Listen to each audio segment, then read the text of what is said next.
Well, today for the Heritage Trust we've got Walter Borthwick, who was here in the late 70s, early 80s. Yes. You were signed by Harry Melrose, and at Yes. that time you came from East Fife, is that right? I came from Dunfermline. Yes, No, I'm from. you had been at East Fife. I'd been at East Fife and then St Mirren. And then you And then signed for us. I could put St Johnstone in for 6 months too before I signed here. Yeah, so it was Harry that signed you, so what was his expectations of you? Because at that time we weren't doing particularly No, I think he would hope we'd get promotion. But at the time, he was expecting my experience to do a fair bit, and obviously I could go into things like, he probably wanted me to sit at the back and dictate things, but I was an awful guy for what a wee dribble. Right. So I had a few dribbles, I think, and he said, put him in midfield, you know. So it was one of them. I think in many ways I didn't do what he wanted me to do, as far as, you know, the team was sort of not at its best at the moment, but try and improve it by doing the job, by doing the job at the back, I suppose.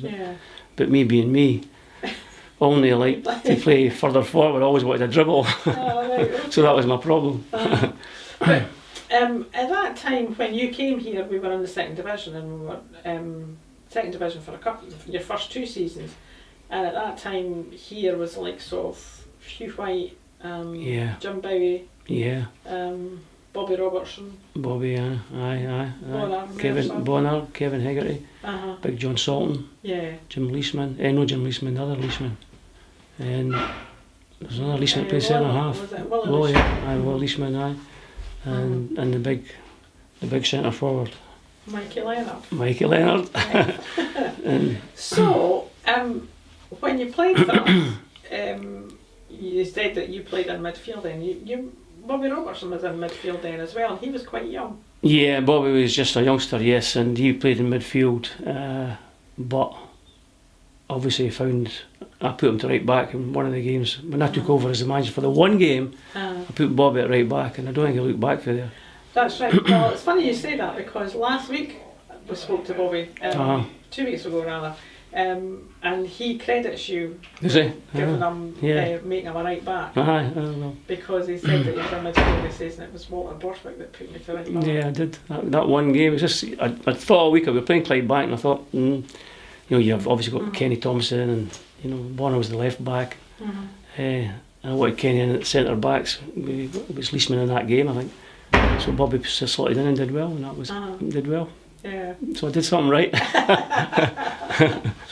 That season we finished third in the league, although it was still in the second division. And the following season, Harry took ill, and Andy Rowland took over. Andy.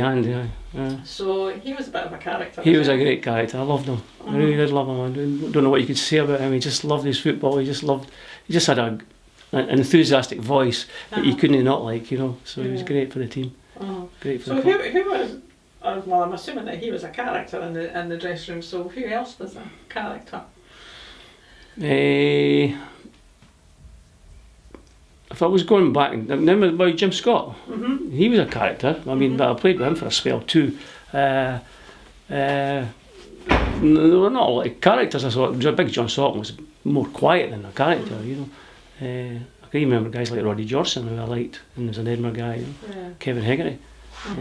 But there was nobody that stands out as, you know, big guy. Andy Rowan by a mile. By a mile, yeah. Because Hugh White was quiet, Bonner was just quiet, did his job, you know, everybody just did their job as best they could. So what was it like then, playing in the second division? Oh well, I didn't realise we got so close at the end of that season to third. I thought we struggled more than that, but well, it's always it's a battle to get out of that league, it really is. I mean, I've been involved in it, every club I've been at, probably trying to get promotion. In fact, I got promotion with Morton when I was there. I was at East Fife, we got promotion. I was at St Mirren, we got promotion, but Dunfermline was the only one we didn't get, which annoyed me, you know. Well, no, we did. We won promotion to the first division because Andy Rowland scored the penalty in the last game of the season. And we earned a 1-1 draw with Falkirk, and we went up, and Falkirk didn't. Is that right? Yeah, but I don't think What year was that? That was 78, 79. I was here. So, I came 78, 79, so maybe, that's interesting. I actually don't think you were playing in the game. Yeah, probably not. Sure. I don't know why not, but because the 78 season, it was my last game for St Mirren was against Airdrie, and then I moved here, I think, something like that, and so I didn't realise we got promotion. So I'm taking credit then. I was here. I've been promoted with every team. We didn't win the league, but we got promoted. And in fact, that game, the Falkirk game, was a midweek game. I think we had played on a Sunday, funnily enough, and then we played midweek, and it was the last game of the season. And Falkirk were winning, and a draw was good enough for us. And but they had to win. Yeah. And Andy Rowland stepped up. We got a penalty, and Andy Rowland stepped up and took it. That end. Superb. So against your local rivals, the old Falkirk. Yes. Good stuff. So 79 to 80, we were in the first division, and Sandy McNaughton, I think, came in. He was there, yes, Yeah. aye. So he linked up with. He did well. Michael He did very well. He scored a lot of goals actually, and even that game I remember at the Clydebank, he scored 2 goals that day. Yeah. So he was a live wire. He was good. Yeah. And you had taken your coaching badges. Yeah. And at that season, they put you in charge of the S signings. Is that right? Yes, I had a spell with what's the old scout? What was his name? Anyway, I spell with him and looking after the S ones, coming over on a Thursday night and doing training, etc. So quite enjoyed it. It was a bit of experience for me as well as helping the kids. Some decent young players. So even at that time, I suppose you were coming towards the end of your career. Yeah, I was looking after my future with the old coaching. So going into coaching, was that what you wanted to do? Yes, I did. I'd made my mind up when I was around about 27, 28. I was going to go coaching, and that's when I started thinking about my badges. And obviously, you had to fit in with your holidays, because I was still playing part time. So your holidays were sometimes just down at Largs doing your badges. Yeah. So it was a decision I made, and I was pleased with it. I did it. Did you always play part time in your career? No, I started off full time with Morton, 2 seasons at Morton, and then I got released at the end of the second season, and then I went to East Fife, and I played maybe 1-2 seasons at East Fife part time, and 4 of us went full time. They wanted the club to go full time with a view to getting promotion, and only 4 of us took the offer up, which was murder. It really was. I mean, we had to still come in at night and train with the guys because there were only 4 of us. Yeah. And so it was Bill Baxter, I think, was the manager. And, that was just disappointing. So therefore, and on my way through my career, I had a few jobs. In the end, I got into the civil service. And then there was no way, when I joined there, I was going to leave there unless it was something different. So that was the move I made, and I was quite happy with that. I'd been sort of working in trades, like I tried plastering, joinery. I worked in a printing firm. I'd been an aerial rigger. I did it all as a sort of an apprentice. And I said to my friends one day, and his girlfriend at the time, I wouldn't mind being a pen pusher. She got me in just on a temporary basis, and I never looked back. I was there for 10 years. Oh, right, very good. So that was just, so 2 little spells full time, because a lot of clubs were part time in these days. That's right, they were. St Mirren were all part time. It really. Yeah. If you got relegated, you went down. It was usually a lot of them went part time again. Just wasn't the money then. And then we kind of struggled that season, 79-80 in the first division, because we finished 10th. And then the following season, Harry was still here as the manager. Yeah. But things were obviously not going too well, and he was replaced in the December by Pat Stanton. That's right. Yeah. So, what was the difference between Harry as a manager and probably Pat Stanton? Because Harry had been around for a lot. He'd been a good player, especially for us and Aberdeen. So he was a different type. Yeah. Well, Pat obviously was in and keen. Obviously, when you're new to the game or new to that side of it, you're very keen. He had his wee spell at Aberdeen, I believe, with Fergie. He was at Cowdenbeath when he got the job, wasn't he? So he brought all his own squad. You know, there's Josh Stewart's and Jimmy Thompson's, and I knew them all because they're all Edinburgh guys, and I'd been brought up with them. I was just slightly older than me, but I knew them all. And so Pat was obviously was a breath of fresh air in many ways. You expect any new manager that comes in will be different, but we're still part time, so you can only do so much, you know. But I don't know how well we did under Pat, but. It wasn't a good season. That was a bad season. Well, we just survived. He's a quiet guy, Pat. Although he could, if you were sitting in his company, he could tell stories and whatever. But generally speaking, he was a quiet guy. But he had George Stewart and there was the Jimmy Johnson. I always get Jimmy Thompson from Dunfermline here, and the one from Edinburgh. You know, you can get mixed up with the two of them. You know. But so obviously it wasn't a good season. I was basically not playing then. I was coaching, but as time went on, at the end of the season, well, he didn't know what to do with me. Yeah. That's how it came about. At the end of the season, everybody went to see the manager. I was last or second last.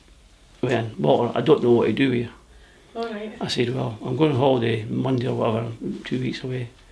You can let me know. But he never phoned me, so I phoned him. I said, Pat, I said, what's happening? Still don't know what to do with you, Walter. Pat, I'll make it easy for you.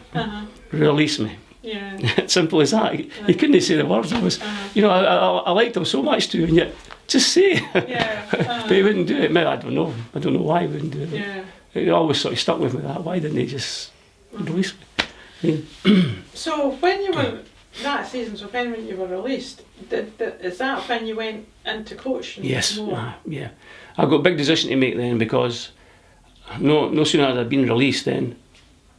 Alec Ray at Forfar, Alec Ray, I played with East 5, won the cup with Paddy Thistle, captain. He wanted me to go as player coach. And then following day or whatever, John Haggart phoned me, wanted me to go as player coach at Falkirk. And in between all that, I arranged to meet John Haggart at the Barton Hotel. Meantime, Andy Stevenson, Andy, phones me, Hearts are interested, you fancy going to Hearts as coach? And of course you're saying, yeah, I fancy that, yeah. So I met John Haggart and he just went, great, so you've got to take the chance, got to go to Hearts, take the chance, and I thought, well, he sold it for me. Yeah. But it wasn't a good time to go, but he sold it for me, and as I say, I had 10 years in civil service to leave to take up a Hearts for the lower division at the time. And I thought, big decision, but just married, by the way, with a young kid, 6 months old or so. Yeah. In fact, when I got married, Dunfermline gave me a lovely carriage clock that still sits there. Right, still sits there, in the fireplace. But so it was a big decision to go to change, but you go for it. You never regretted it because you said that you had a problem with your knee. Well, my knee only bothered me if I was doing too much on it, and it settled down. It always settled down. It always flares up still. To this day, it'll flare up if I go on hard surface, etc. But generally, it settles down. And if I poke away at the back, it seems to help. Really. So no, it didn't bother me. But the big problem was you go to Hearts, and they've got 35 full timers, and I'd only been a part timer, so you've got training to think every day rather than a couple of days a week sort of thing. So it was a big move, but fortunately when you've got the experience of Lars, etc., you can fall back in it. And I always think back what Fergie did at St Mirren. It was all just things that came from Larks too, so you could fill it all in, no problem. And as time went on, you've got your run-in days where you're just doing a lot of leg work. So it wasn't as if I was needed every day for coaching purposes. And then when Hearts were maybe doing well under Alec MacDonald, it was Tony Ford that was the manager when I went, and he lasted 6 months. So I said to myself, what have I done? I could have been out the door after 6 months. I didn't sign a contract. I just went. Right. And fortunately, Alec MacDonald said, look, I'll take the job as player manager, but I need Watty to do the coaching, and that was big break because, as I say, at Christmas Tony Ford got the sack, and as I say, it was a dangerous time, but all's well that ends well. We got promotion at the end of the season, and then. But how long were you at Hearts then? 10 years, 80s, right through 80s to 90, halfway through 88, maybe, I don't know, June 80 or whatever, I don't know, something like that, right through to the 90s, well, the 90, and good time, enjoyed it, you look back and think, well, had good spells, had bad spells. And you must have been a good coach then, because if there were so many people after you. I don't know. I mean, the good thing about I've got to say yes. The good thing about coaching is it's fresh. It's fresh, and I was one of these sponges that was watching everything. If a match of the day or grandstand on the tail, I'm watching the background, watching what's going on. I'm interested in everything, and that's really how I was. And you make a lot of good contacts at Largs too, and then you get the other one or two of the booklets, etc. So in time, I never stopped sort of learning. You always wanted to move on. So I would say that things have changed. You'd like to think you could do even better, but I always like to do good routines and good things for the players. Wouldn't maybe always. I mean, if you got guys like John Robertson, where you're asking to run from the back post to the front post, forget it. He just wants to stand in the middle and put the ball in the net. No, so some players are like that. They just, don't tell me what to do. No, you've got to come to the back, lose your man right at the front post. No, we rubble. I'll see him today. Yes. Yes. So you were also an SFA coach. Yes. Yeah. So when did you start with the SFA? Well, I was very fortunate that we forgot about my wee managing spell with Arbroath. Oh, right. Yes, when I left Hearts. That's right. When I left Hearts in 1990, Alec MacDonald got offered the Arbroath job, declined it and took the Airdrie job. Alec MacDonald wanted me to go to Airdrie with him. But meanwhile, Arbroath had been in touch regarding being a manager. Manager sounds good, doesn't it? So I went for that. I hadn't a clue about the team at all. Nothing, no experience of them at all, but you just go up there and speak to them. Spoke to the wee Hammy, the right back, and we were not a good side. We were losing goals pre-season in the games and that. Played Cowdenbeath in one of the games, got beat 6-0 in the League Cup, and they were our main challengers in that league at the time. And I thought, played a few games, and I thought, we're losing too many goals. And I'm looking at them, and they're playing the ball at the back, trying to play football, which you should do, and it wasn't working. So I say, right, ball in the channel for the strikers, let them run in, chase it up, squeeze the game up. Turned it round and started to get results. And we got to Christmas and we were third in the league. And we go to Queen's Park. I've been offered the SFA job at Dunfermline. We go to Queen's Park, get beat 2-0. I made my mind up, I'm taking the SFA job. Third in the league. Well, one of the only managers is just saying, I'm away. And I took the SFA job. But prior to that, I'd actually I applied for the job at Motherwell, the very first SFA community officer, and Craig Brown said, "Can I give you that one? Well, wee boy McLean's getting it, but we'll keep you on our list, And of course, the Dunfermline came up. And that's right. So how long were you here then as SFA? Roughly 3 years. Roughly 3 years. Got the job, and I can't remember the Indian guy that was there. Paul DeMello. Paul DeMello. He was a nice lad, and he says, "Well, what are your first day you're here? What do you do now?" I says, "What do you want me to do?" Craig Brown just says, "Get out there, get to the schools, get to the clubs, holiday time, run courses," and that's what I did. And it gradually built up. You go to train in the morning if you were free, and I'd go around with jockey spot, and he'd maybe use me now and again.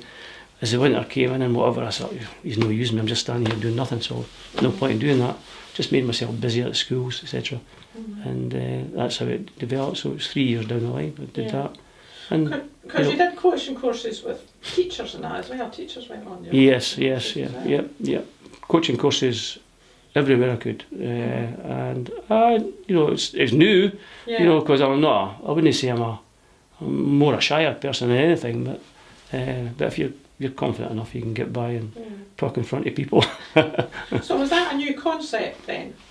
that type of job? Was that? Yeah, I was one of the first three. I think Wally McLean, Davy Providence at Wirn, Bill Monroe at Clydebank, and myself. Were about the first 5 or 6. I think John Blackley got one. John Brownlee got one. John Blackley got one at Falkirk at the time.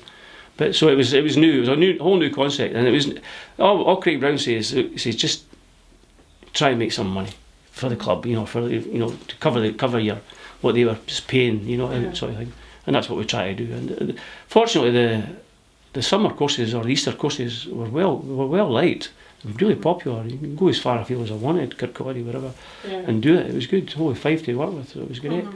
And it was great. I really enjoyed it, and things move on, as they say. I don't know why I moved on. Oh, I told you, I've had problems with Jim Farry. Yeah. So you went. So after us, you went to the Borders.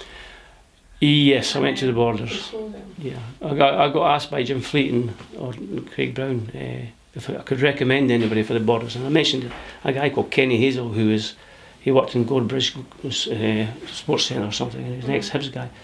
But he didn't take it, and then that's when they came back to me and says, look, Jim Farry came back to me and says, look, we want you to take it, and he forced my hand. He said, I really did, so I had to take it. I didn't regret it. It was good, But what I did regret was, at the time, Jockey and Gordon were here. They moved on, and who came in? Bert Payton and Dick Campbell, and I would have got on great with them because there was a few weeks they were there when I was here. And I was enjoying it because I was taking the kids in the night. Dick would come along and just stand and watch. He's meant to be involved in doing it. He'll let me do all the work, and he would just stand and watch. But that's what happened. Right. So that's a shame. You could have stayed on. Yeah, I wanted to stay on because I would have worked with them, and they would have given me more to do in the training ground. Yeah. So I would have had a lot to do with the first team reserves, etc. Which was just unfortunate that he was going to stop my wages, honestly. Didn't he put that over the telly somewhere? No, that was just one of these things that, but I didn't regret it because it was a new experience. You're in the Borders, it's rugby country. Every time I went to the schools and got a class, I thought, look, I'm only making you better rugby players. That's how I looked at it. It was a challenge. And then you left there and went to East Lothian, you said? Yeah, brilliant, 3 years in Borders, and I went to East Lothian, 96. It was a new concept, a new sports strategy. They had badminton, rugby, hockey, swimming, and volleyball and football.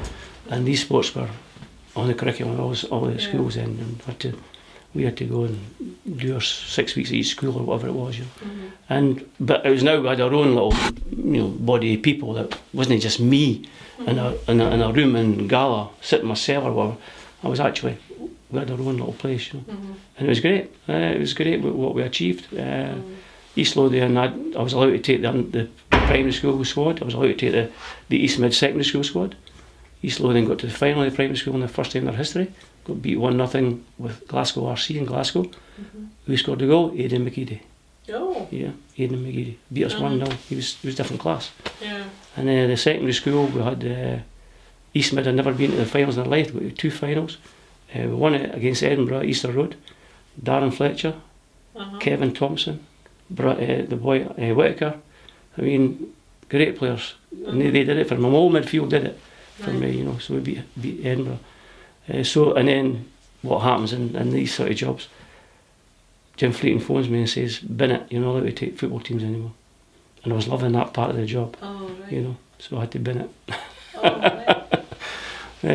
So when he said bin it, I just put the phone down, just like, okay. So did you finish up at East Lothian? Or? I finished up, at East Lothian. I did something like 16 years. Well, I retired 5 years ago, and I was there in 96, so it was quite a long time. So when you're saying those names, you must have had quite a few decent players coming through your coaching courses that you had. Yeah, it's hard to name them all. Name a few. Name a few. Try to think. We had the wee boy. I just think East Lothian first, because we had the wee boy play for Hearts, went down south. See if I get the names now. Good wee player. We played for Rangers actually. Went from Hearts to Rangers and he went down south. I don't know what he's doing now. No. But I'm just trying to think of names. We had big Gary O'Connor, we had him, and a lot of these Lothian guys. There's another big striker down there. Oh, see the names, just as time goes on. But there were some good ones, obviously. Darren Fletcher was the best that came out of the lot. And that squad with Whittaker and Kevin Thompson. But even I couldn't even tell you the back four. There was just the midfield did the job, and that was it. I'm just trying the wee guy. There's a couple on the borders too that did quite well. And in fact, they're still manager of Gallifreyan now, so all the coaching I did down there didn't go wrong, you know. But one of them went to England, played a few years and came back. Not really big time wise, but made a career out of it. And just getting the games, the name escapes me. Did you have a good eye for picking a player then? I think I had actually. I think even now I was watching a game recently. And it's a guy with one of the big teams. My son came up to me and said, "I like that player." I said, "Well, fine enough, that's the one I noticed too." You know, over the weeks, you know, tall, slim guy. I can't remember. Plays for one of the Premier League sides in England. But yeah, I think I've got an eye for a player. But you know, I could have went into scouting. There was a thought when I retired that I would go into scouting. And I did my scouting course at Lars. That's one of the last things I did with SFA. It was them trying it out before they introduced it to the scouts. So I went through that course and I thought, that could be interesting. But you know what's annoying about it? There's a lot of paperwork. Yeah. You know, and in the day, you've got a good eye. He's a player. He's a player. He can do this, can do that. Now you've got to write on down. And, you know, it's one of them. You know. Right. That's what I hated about the East Lothian job. In the end, it was more paperwork than coaching. Right. And I just wanted to coach, you know, and do what you're good at. Basically, you think that you're good at it. So that was how it ended. So nowadays, what do you think about coaching nowadays compared to when you were doing it? I think, and I might be wrong here, but I think it does go into more detail individually and positional wise. I mean, it should be easy, but. You know, I mean, when you look at Guardiola and what he does with them, I mean, their movement is great. There's always we've always talked about having triangles, but they just seem to do it with ease and open up the body. But there's always movement. Whereas you watch a bad team, it'll be sort of static. Now you can do all your training or coaching routines and just do a routine without even talking to the players, you know, about specific things. You know, but I think nowadays it's more specific that they're individually talking to them. Obviously you've got more on the VTs or videos or whatever. But yeah, I think in that respect, normally sometimes you just do a running session and then do a wee bit ball working, etc. We're not even a thought to, you know, the Saturday game. Just do your sessions, and then a Friday you would do your corner kicks and you know, whatever you wanted to do on that Friday before the game or Saturday morning. So I think it's moved on in that respect. Just I think that the foreign coaches have moved it on. We might criticise there being too many foreign coaches over here, but by God, some of them are good, are they not? They appear to be anyway, you know. Yeah. So I think they've moved it on in that respect, definitely. So, do you think when you played in the early part of your coaching, you enjoyed it better than latterly, or not? If you're talking about just with the SFA stuff, it was okay. That wasn't a problem. I mean, that just continued. It was always good when I was out coaching. It's when I wasn't out coaching that paperwork was just too much at times. But I mean, players, most clubs, most players always enjoy coaching. Well, I'll tell you a wee story. When I took over at Hearts, Alan McDonald said to me, he says, "Don't stop games and coach too much." Because he hated it at Rangers when Davy Provan did it, and Big Davy was like that. He would laborious talk about I didn't do this, that. Alex said to me, "Don't stop training sessions or games and do much. If you do it quickly, you know." So it was a fair hit. Players hated it. Yeah. The one or two players you're talking to, but the other are 14 are hanging about, standing about. So it was a good point he made, and I stood by that in many ways, you know. Yeah. It was safe. Get the players on your side of it. Well, yeah, because I suppose if you're standing around while you're talking to somebody, I hated it myself. I mean, I hated when the ball went out for a shot. So you just want to be busy, and the players want to be busy, and it's a better session rather than stopping it. Right, hold it there. You guys, Fergie did it a wee bit with St Mirren, but it was only on a Thursday. He'd put our reserves out like the team were playing the Saturday, and we'd play against them on Thursday night, and he'd only stop it. Like, they'll do this at a free kick, or they'll do this at a corner kick. That was all, simple as that. But I mean, it wasn't too long. It was just get the point over, right, when you go play, and that's the answer. Yeah, really. Yeah. So if you look back on your time here at Dunfermline, which was, I suppose, 4 years, but and then back as a community. Yeah, that's true. But how would you describe your time here? Was it? I'd like to have been better. I'd like us to be more successful. I'd like us to be. We're a happy bunch. We're a good bunch of guys. It just didn't particularly happen great, But so I'd like it to have been a lot better as far as that. But I'd like my own influence to have been more.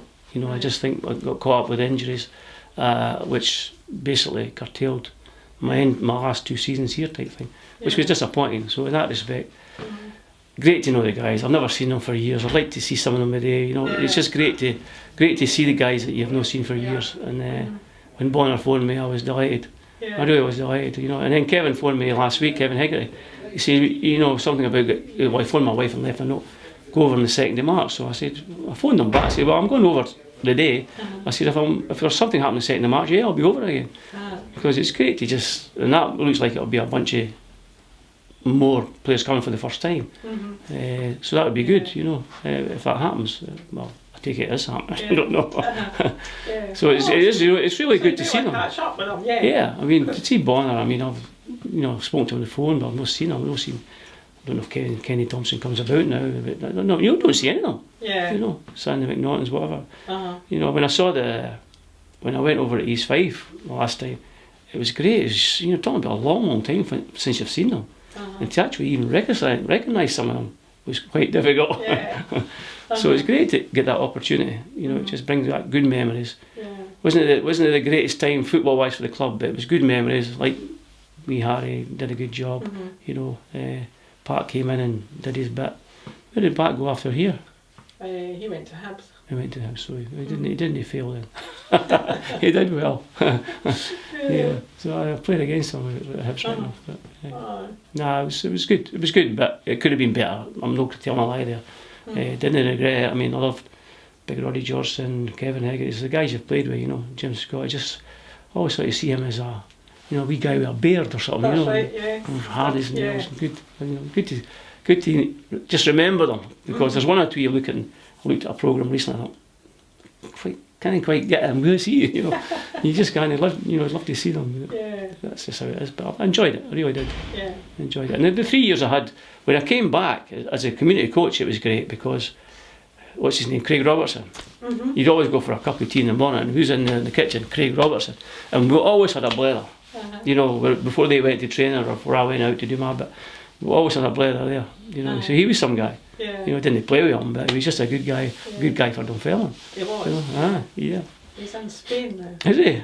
Full time, like all the time, or? Yes, he lives in Spain and he is scout for Southampton. Very good. So that's where he is now. That's not a bad wee role. Maybe I could get one of them. So yes, you're right. He was a good player for Dunfermline. He seemed to have a good spell. He wasn't. I always think he wasn't the quickest. He didn't have pace at all, but he did his job. Did his job well. Amazing. Well.